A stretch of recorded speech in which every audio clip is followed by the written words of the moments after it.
Hello, everybody. What's up? My name is Gally. And I am Knight. And welcome back to The Great Ace Eternity! A game that goes on and my friends. That's been like, what, 2 years in the making? It goes on and on, my friends. Speaking of People voice. started playing it, not knowing what it was. Yeah, that's you. I knew what I was getting into, to be fair. Anyways, what was his voice again? Yeah, something like this. That is not his voice. Yes, it is. No, let's close it out. That is not ouchie. His voice is more like this. That's not what you were doing to my ears. Cause he's like old man and ouchie combined. He's dash long winter nights, nothing to do but read by the front of the and the sentence that's written there. Luckily, there's a jolly good second-hand bookshop just around the corner. Buy all my old novels there.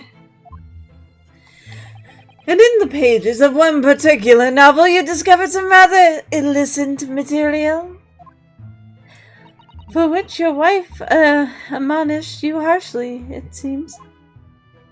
Don't know what admonish, demolish might be rather closer to the mark. And beast is most certainly. Don't call your wife a beast. Here we go again. And the carpet? Was that destroyed by by fire when a candle fell on the floor? Afraid to say it was. Happened in the blink of an eye, The whole place filled with smoke. Couldn't see a bally thing. Bolly. But they saw everything out the window. It was caught between the old sticks of rage and the raging flames. So your wife's a stick now? You painted torrid pictures, sir. One that would have been most entertaining. That's sympathy for you, but I agree. Didn't take long for the fire to spread, of course. The barley furniture started going up as well. We've had to hide the mess behind the screen for the time being. Over here, Mr. Garrett? Well, you have nothing more to hide, if you allow me. I don't think he would have cared for an answer. Oh, the poor books. I had all my favorite old novels in that case. But as soon as the fire got hold of them, that was it. Whoosh, up in smoke. God. Then the wife started hurling things at me. What a terrible sight it must have been. That doesn't make any sense then. If the wife was hurling things at him after the fire started, how did the fire start in the first place? This Mac, he probably got knocked over or whatever. There I was, backed up against the window, under heavy enemy fire, incendiary books and 10 to the dozen. Worst of it is, I lost my favorite book called The Lion's Bride. I think that's Lion King. Holy shit, we went full circle from the first episode. We can end it here. You wish. The Lion's Bride, oh yes, your notorious love of big cats coming through again. I assure you, the title doesn't influence my choice in the slightest. Is he sweating? Sweating bullets. So the poor man really did lose something dear to him as a result of the ferocious beast's rampage. Mr. Holmes' deductions turned out to be correct once again. It can only be described as a great British wonder. I tell you, it was total carnage. Flames everywhere, and the old stick was full of fetal. Out of interest, what time of day was this? Not sure I can remember. It was 2 days ago now, as at sea, around 5 o'clock, I think. Just like you said, how could they see anything? So at the exactly the same time as the terrifying incident was unfolding outside your window on the street below. And even more terrifying on the inside, I can assure you. The whole of Blightly could have been flattened outside my window at that moment. And I wouldn't have noticed a dash thing. Oh, really?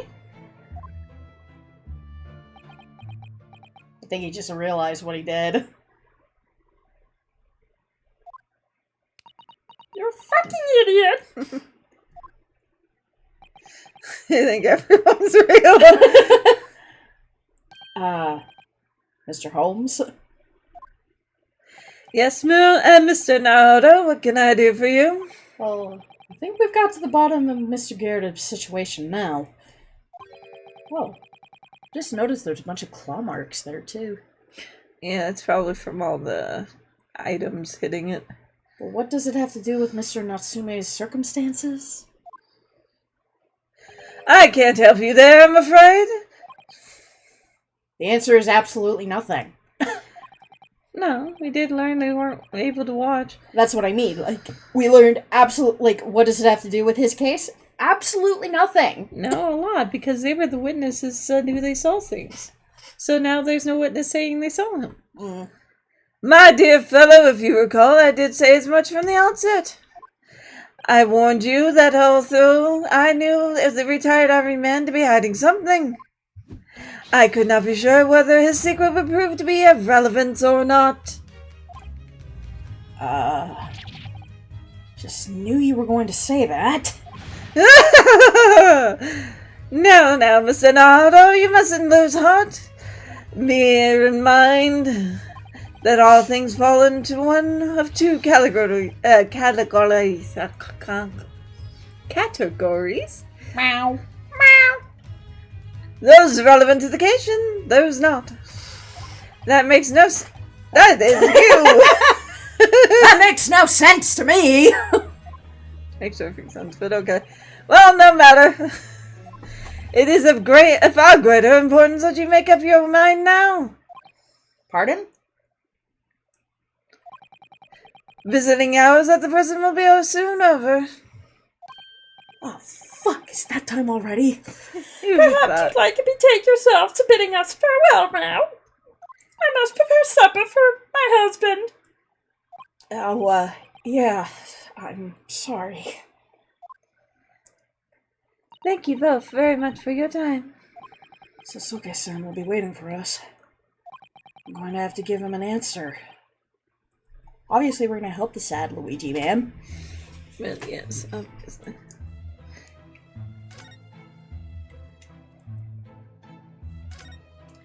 What a miserable sight. Oh dear, but at least the whole room wasn't engulfed in flames. Oh dear, as I say, smile, smile. I suppose so. But my whole collection went up in smoke, you know. All those novels I adore so much. Oh my god, it really is us. It was my fault, is that? And whose fault is that? Hers. Never mind, that's for sure. Well, whoever may or may not be to blame. I'm quite sure you can buy some new old books to replace them, can't you? New old books, bally nonsense. Does sound like a contradiction in terms, but then those two are full of them. That's couples for you, Mr. Naruto. Or so I've been led to believe. That's not entirely true. It can be. We don't argue like that. No, but we can contradict each other just fine. I'm a walking contradiction.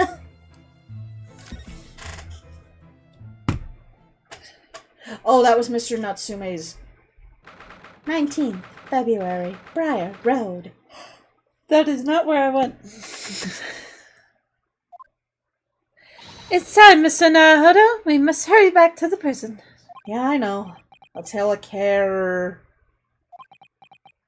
Oh. What's the matter? Looks like something's going on over there in front of the Gyarados house. Wouldn't you have just come from that way and noticed? Ah! Who the fuck are you?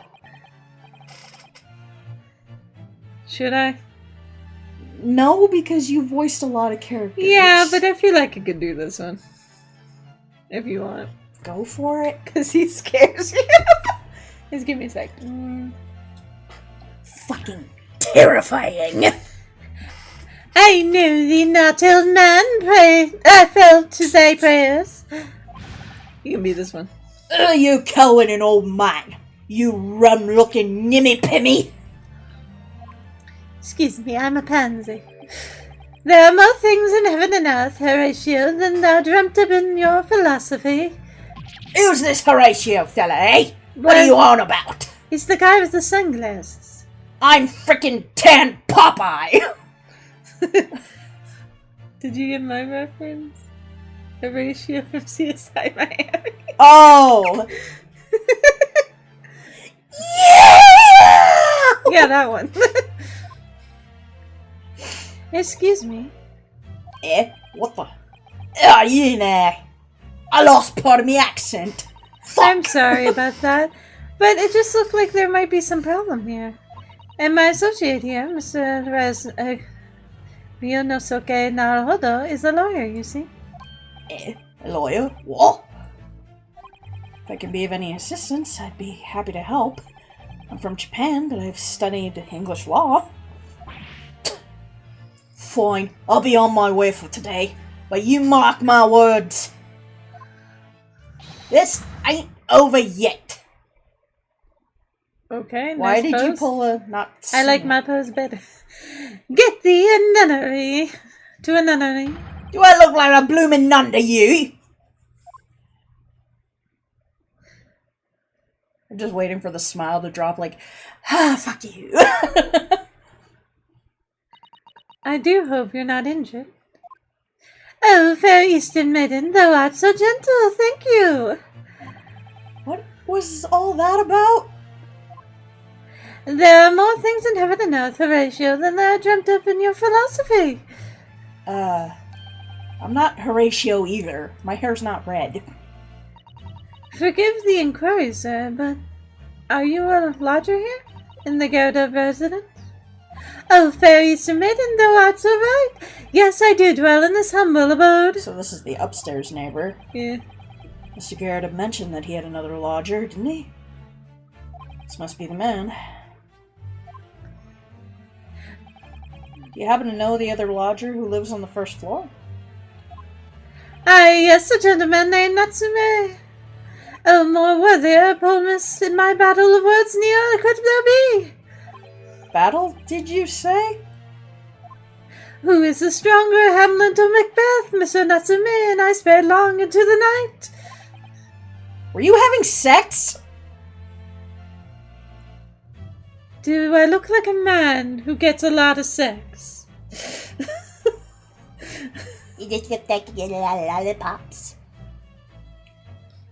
Don't make me go fucking wonka on you. Hi, alright. Oh, kick it.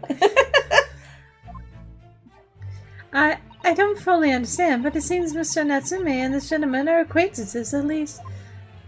So, fair maiden, so good gentlemen, I can tarry the here no longer. Fare thee well. I didn't really understand him, but I think he's returned to his room. Seems he's unaware what's happened to Mr. Natsume, so he can't really help us. He did it! What? I don't know, just like he did. The Sasuke-san and that man as lodgers, the Garrett house is certainly full of eccentrics. There was only room for one eccentric. He had to get rid of him. What about the guy who owns the place? You think that's on a moon couple eccentric? I mean, given that our themes are... Yeah. My little sunshine. Anyway. I'll go and find a carriage. Yes, I'm sure Mr. Natsume is eagerly waiting our return.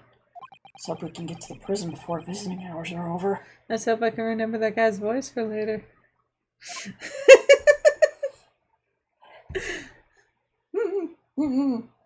19th February, 6:31 p.m. Local prison cell, 9. Oh,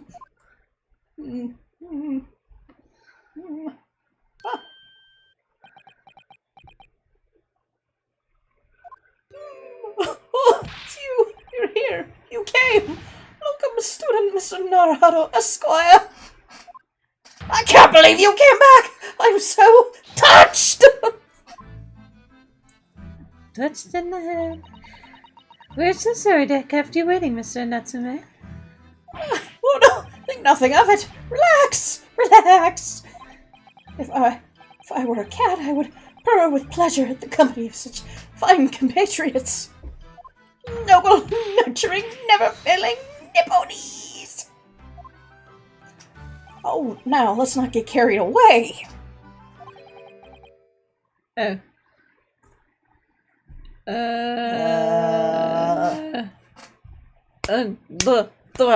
Scissors. 1, 1, 2, 2, 3. Paper. 1, 2, 3. Then it's you. Fuck! I got rock. And you got paper. I got a rock. This country! Oh, I quite agree. There is nothing more reassuring than a familiarity of one's native land. On the other hand, Oh, it's me! It is through friendship transcending international borders that one truly appreciates the fact. Such is my belief, at least. you're giving him PTSD, man. It's I know that! the miserable, rotten spy! And Sherlock Holmes! Just poses. Sir Holmes, what the hell are you doing here? I have no intention of doing anything, per se. Save observing, of course. Whatever do you mean, Mr. Holmes? You're giving our client PTSD. Well, having encountered some curious reading material in that room for room, and having amassed a secret identity of that eccentric pair, I decided to drop in on my way home to see if how our divested friend is faring. I don't think I'm doing voices very well today, anyway. At least your competition here offers a window, my dear fellow. In that sense, it's superior option. Anyways, I must commend you on your taste in books. My day has been a delight, and it cost me not a penny. You! How dare you, Sherlock Holmes! I've had it. I'm through. I'm at the end of my rope. Should never have come to Great Britain. It was a terrible mistake. You didn't want to go. Haunted by spirits in those cursed lodgings. No doubt my luck will be cursed in tomorrow's trial as well. My whole life is bedamned! Beldamned? Be damned. Ba-dum, ba-dum, ba-dum. What are you thinking, Mr. Naruto? He mentioned that once before, didn't he? That his lodgings were cursed, I mean? Dun, dun, dun. And there's much truth in Mr. Mustache's words. What? Cursed is a wholly appropriate description, I would say, for that man's lodgings, and indeed for tomorrow's trial. What's that supposed to mean? Well, if you're not going to represent him, he's fucked. Should we do the talking next time? Yes. This has been Gally. It's midnight. See y'all next time. Bye-bye, everybody.